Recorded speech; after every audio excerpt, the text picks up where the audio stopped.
I was in the midst of Q3 reconciliation when my laptop buzzed with an incoming video call. Wexler Home flashed on the screen, a warning signal. I hesitated for a moment before accepting. My mother's face filled the frame, practically glowing with excitement. "Leona, darling, we have the most incredible news," she trilled. That tone always signaled something important, something I was about to lose. I leaned back in my chair, tapping my pen against the desk. "What's going on?" I asked. Dad appeared beside her, grinning like he'd just won the lottery. "You know how Bryn's been stressing over the wedding? It's all sorted now." "Oh," I said cautiously. Mom clasped her hands together, her smile widening. "We sold your lake house." The room seemed to spin. "You what?" "Your lake house," she repeated, as if I hadn't heard her. "We got an amazing offer above asking price, and it's perfect. We wired the deposit for the venue this morning." "Isn't that incredible?" I sat still, unable to move. That house wasn't just property, it was mine. It was peace, privacy, a space untouched by their expectations. "You weren't even using it," Dad added. "It's been sitting empty for years." "I've been working, Dad. In Boston, not on vacation." "Exactly," Mom chirped. "Why let a whole house go to waste? Bryn deserves a beautiful wedding, and now she's going to have everything she dreamed of. It's your gift to her." A tight knot formed in my chest. "That's wonderful," I managed to say. Mom clapped her hands together. "I knew you'd understand. You've always been so generous." "Bryn's going to be thrilled," Dad added. "She already is," Mom chimed in. "She picked out her dress yesterday. Wait until you see it. Hand-stitched silk from Italy." They kept talking, their faces beaming with joy, oblivious to the destruction they'd just caused. It felt like they were planning a vacation, not dismantling my life. "Anyway," Mom said, adjusting the camera, "we just wanted to share the good news. Love you, sweetheart." "Love you," I replied, forcing calm into my voice, and clicked to end the call. The silence afterward was deafening. I closed my laptop and reached for my phone. There was only one person I needed to call. I bought the lake house when I was 28. Alone. No cosigner, no congratulations from family. Just me, a real estate lawyer, and a banker who called me sir in the email chain. It was tucked away on a quiet patch of Lake Champlain, with a wide porch and a dock that jutted out like a defiant jaw. I furnished it slowly, second-hand books, a worn armchair, hand-woven blankets from a Vermont artisan who never remembered my name. It wasn't luxurious, but it was mine, the one space untouched by guilt, expectation, or performance. I didn't even tell my family for 6 months. And when I did, my mother barely looked up from her crossword. "Must be nice," she muttered. That was the first month I started sending money home. It began subtly, $300 here, a credit card payment there, Bryn's tuition bill, the water heater, Dad's car lease. By the second year, it was automatic, scheduled, sanitized, hidden through shell accounts and online transfers. I never mentioned it. They never asked where it came from. It was easier that way for them. At some point, I stopped counting. I stopped visiting the house too. It hurt less to imagine it pristine and untouched than to return and find it filled with other people's needs. But one thing I hadn't forgotten, couldn't forget, was what I'd done 18 months after closing. I moved the deed under a holding company I set up during grad school, Wexmont Holdings. It was dormant until I gave it purpose. No one else knew, not even Natalie. I didn't do it because I feared they would steal from me. I did it because deep down I knew they might. I pulled out my laptop and opened the encrypted drive. Everything was there. The original deed, the transfer paperwork, the tax filings, a quiet insurance policy hidden in plain sight. Then I called Natalie.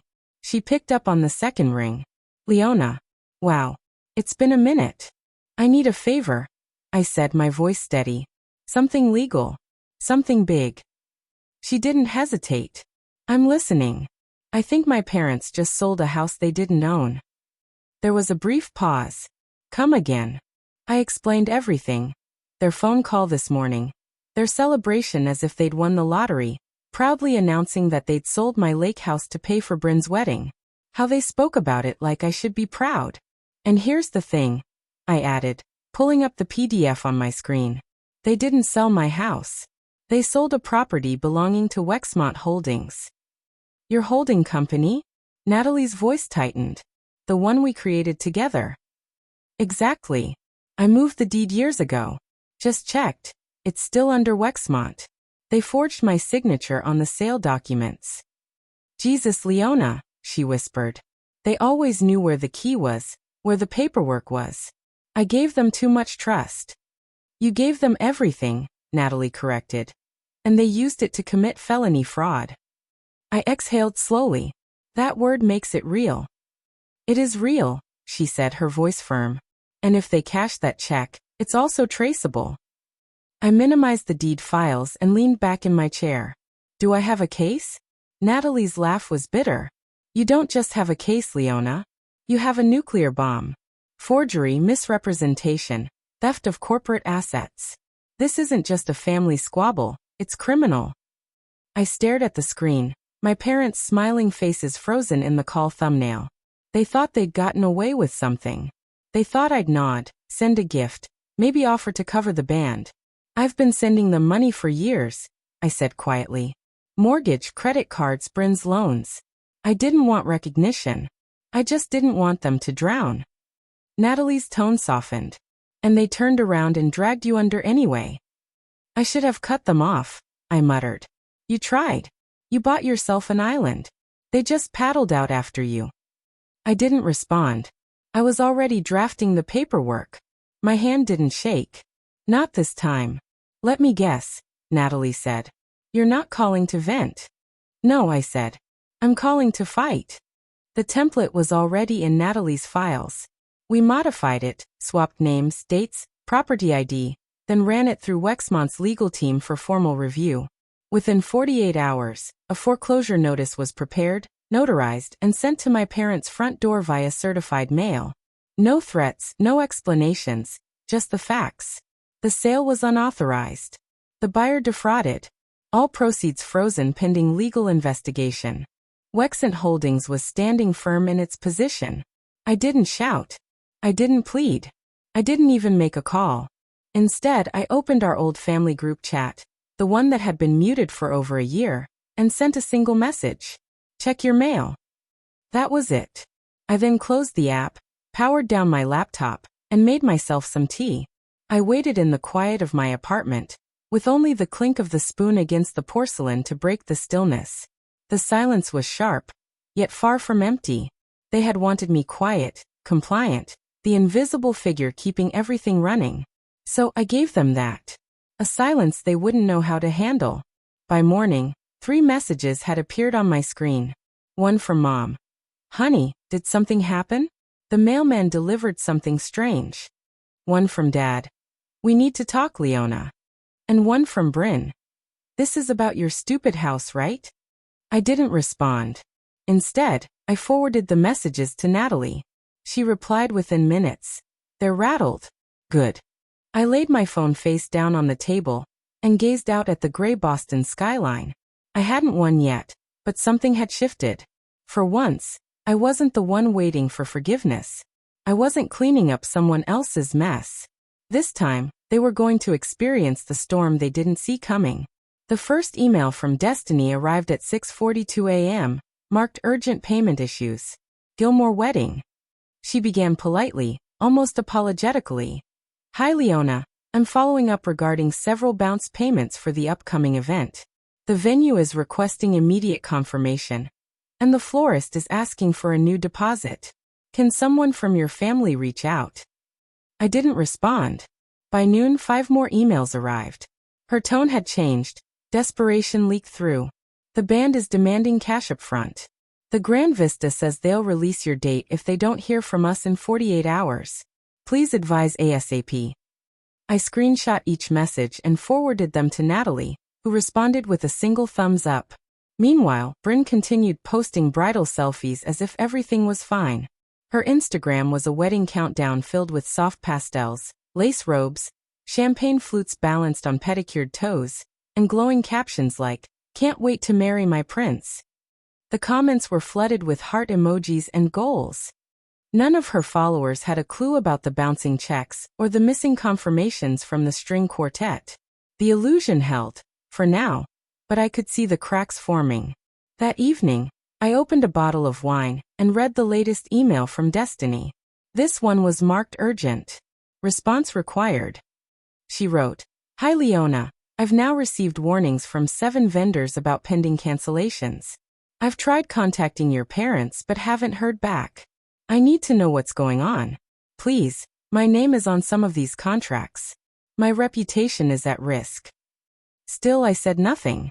They had built their dream on borrowed money, on a house they didn't own, and on the belief that I would stay silent forever. But silence doesn't mean surrender. I poured myself another glass and opened the file Natalie had sent. The official injunction paperwork, ready to be filed in the morning. This was no longer a warning. This was the beginning of their collapse. By 9:15 a.m., Natalie had filed the injunction. The court clerk confirmed receipt. The judge assigned to our case was known for his efficiency, and within hours, a temporary restraining order was issued. The sale was frozen. All funds were flagged for a fraud investigation. Wexent Holdings' legal standing was now official. My parents hadn't just sold a house. They had attempted to launder stolen property through a loop of entitlement and assumption. I didn't need to announce it. The avalanche was already in motion. By late afternoon, my phone began buzzing. The family group chat, silent for months, lit up like a flare. "Mom, honey, there's some issue with the bank. Can you check?" "Dad. Leona, we're getting strange calls from the title company. Bryn, what did you do?" I didn't reply. Then came the phone calls. 10 missed calls in under 30 minutes. I muted the thread and placed my phone face down on the counter. Let them spiral. Let them wonder. I opened my laptop to an email from the escrow officer, CCANG my attorney. "All disbursements have been placed on hold pending legal review." A follow-up email came minutes later from the buyer's agent. "Please contact us immediately to clarify the ownership structure. Our client is extremely concerned." I took a long sip of coffee and refreshed Destiny's inbox. A new subject line appeared. "Help. I'm losing control of the wedding." She had no idea just how much worse it was about to get. I didn't take any pleasure in watching things fall apart. Not in the way Bryn would have, had the situation been reversed. But there was a quiet, brutal satisfaction in watching cause meet effect. They had acted without asking, without checking, never once considering that I might not simply accept what they'd decided. Now the money was tied up, the schedule was shattered, and every call they made was met with the same result: my silence. I closed all tabs except for one, the live status of the restraining order. It read, "Active." Natalie sent a text. "They'll feel this by morning." I didn't reply. I simply waited. The call came just after midnight. The number was unfamiliar, but I picked up. Part of me was curious about how far they'd fallen. "Leona." My mother's voice was almost unrecognizable. "Sweetheart, please don't hang up," she pleaded. I stayed silent. Then my father's voice followed, thin and strained, but still trying to maintain composure. "We just need to talk. There's been some confusion. Something with the bank."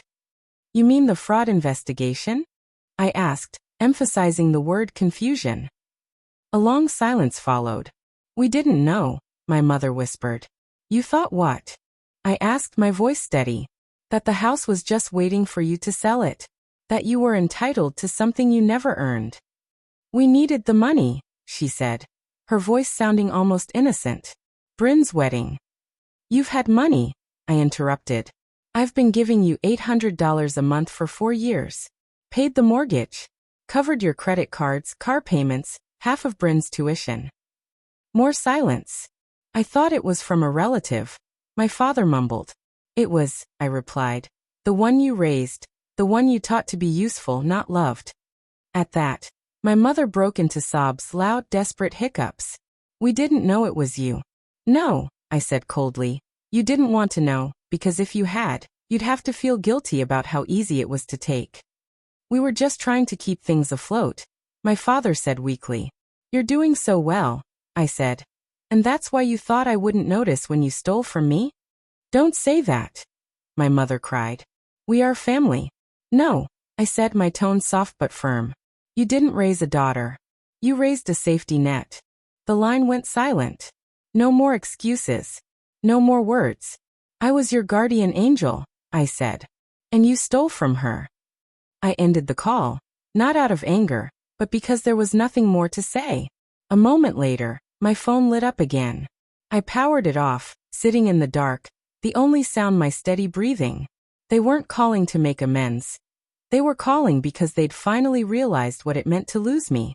2 days before the hearing, the story hit the local news. Bride's family accused of real estate fraud to fund $120,000 wedding. I didn't leak it, but I didn't stop it either. Destiny, the wedding planner, gave a statement to the press, tearful, angry. She claimed she was misled and left with thousands in vendor losses and a tarnished reputation. The comments were brutal, and the sympathy was not on Bryn's side. In court, the prosecutor presented everything. The forged signatures, the illegal sale, the money trail leading back to Wexmont Holdings. They called me to the stand first. I spoke plainly without emotion.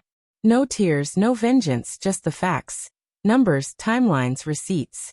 My parents sat at the defense table, pale and stiff. Their lawyer barely spoke. There wasn't much to say. Then Bryn took the stand. She barely lasted 3 minutes before falling apart. She's jealous, she shouted, pointing at me. She's always been jealous. She couldn't stand that it was my turn to be happy. Miss Wexler, the judge warned. She doesn't want a family. She just wants to ruin everything. Bryn screamed. Security had already moved before the judge could give the order. They escorted her out, her chair knocked over in her rage. The courtroom was silent again. The judge turned to my parents. Mr. and Mrs. Wexler, you didn't just break the law. You betrayed trust. You didn't ask, you didn't warn, you forged your daughter's name and treated her property like an ATM. My mother's lip quivered. My father stared at the floor. When you forged her name, the judge continued, you forfeited the right to call yourself her family. The gavel slammed down. Charges were filed. Sentencing would come later. Outside, the cameras were waiting. I didn't say a word, just kept walking past reporters, past the flashing lights, toward the courthouse steps. I didn't feel victorious, but I felt done. The lake house was exactly as I remembered it. The chipped white shutters, the creaky porch step, the wind chimes my mother had bought on a roadside trip and forgotten about the next day. But it didn't feel like mine anymore. I walked slowly through the rooms. The furniture was just as I'd left it, untouched, undisturbed. Yet something in the air had changed. It no longer smelled like home, it smelled like memory. I stopped by the bookshelf, fingers brushing the spine of a book I had read during a long winter break. I had once dreamed in that house, planned my future, breathed freely. But now all I could think about was the call. The one where they told me it was gone, like it had never mattered. I sat on the bed, looking out over the lake, still as glass. It had once been my sanctuary, my proof that I could build something without them. Now it felt like a box full of someone else's assumptions. I stood up, took the key ring from my pocket, and walked to the kitchen. There was no grand gesture, no dramatic slam. I just placed the keys on the counter. A quiet departure from a place that no longer needed me, and that I no longer needed. I closed the door behind me without a second glance. Back in Boston, I sat on the floor of my apartment and opened my contacts. One by one, I deleted them. Mom, Dad, Bryn, every cousin who had guilt-tripped me about keeping the family together. It didn't hurt. It felt like cleansing. I then opened a new account at a small credit union, one no one in my past could access. No joint permissions, no automatic transfers, just mine. When the call came, I almost let it go to voicemail, but I picked up. This is Detective Rowe, the voice said. I thought you'd want to know your case is leading to others. 3 more adult children have reported financial abuse since your hearing. They saw your story. For a moment I was silent. Then I said, good. Sometimes it takes one person being willing to burn the whole thing down. I didn't burn it, I continued. They did. I just stopped shielding them from the smoke. He paused, then hung up. I stared at the screen a moment longer, then powered it off. That night I packed a small bag. I didn't tell anyone where I was going. No one needed to know. The only destination that mattered was somewhere they couldn't follow. At sunrise, I boarded a train headed north. I didn't have a specific destination, just an idea. The trees blurred past the window, and for the first time in years, I wasn't calculating anyone else's needs. I wasn't checking my balance to cover someone else's mistake. The phone in my lap didn't buzz once. No one knew where I was, and no one expected anything from me. And for the first time in my life, that silence didn't feel like exile. It felt like freedom.